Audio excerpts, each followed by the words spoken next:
Good morning, friends. It's Pastor Lorri from First UMC Kirksville, and it's good to be here with you today on this Friday at the beginning of May.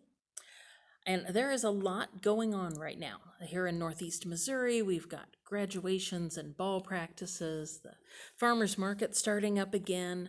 Events that had been postponed due to the pandemic are starting to roll back around once again.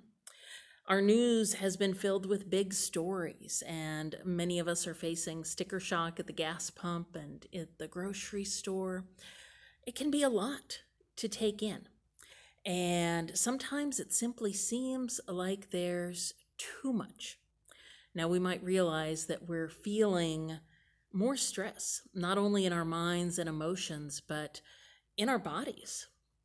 Clenched teeth, stiff necks, tight shoulders, stomach pain, and headaches.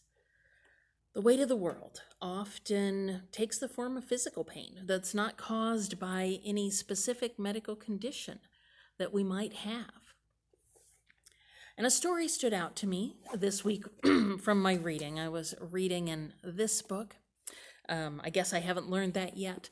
And the author tells the story about going to get a massage one day, and she discovered just how much of a problem her shoulders were giving her. She asked about a solution, and the woman giving the massage shared some standard suggestions. Don't spend as much time in front of a screen, stretch more. But then the woman asked, she said, "Do you want to hear my theory?" She said, "When you lift your shoulders all the way up, what happens? What is your body trying to do?" Seems to me it's trying to cover your ears and cover your heart at the same time. And that makes me wonder, what is it that you don't want to hear? What is it that you don't want to feel inside your heart?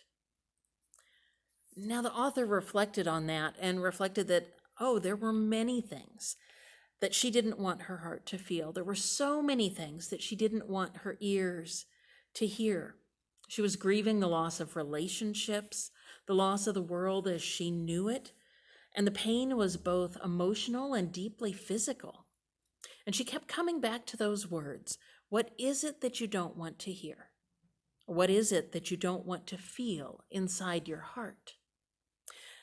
And when she did, she practiced when that would come to mind, that if she noticed her shoulders were kind of hunched up like this, that she would practice rolling them down. She'd practice opening her heart over and over.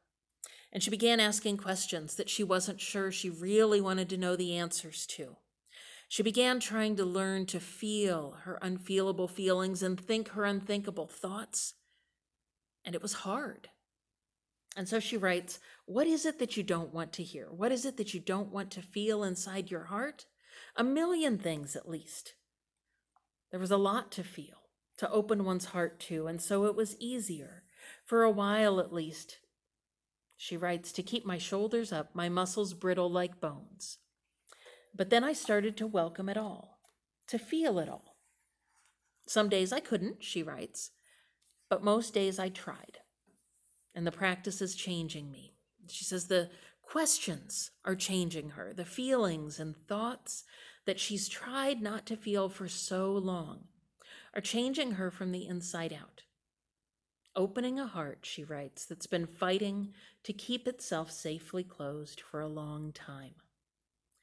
Now, if you've ever tried to do something like that, you know how hard it can be. There are some days it just seems easier to just keep swimming through the day-to-day details of life, to keep busy and to not think about those things you'd rather not hear or feel.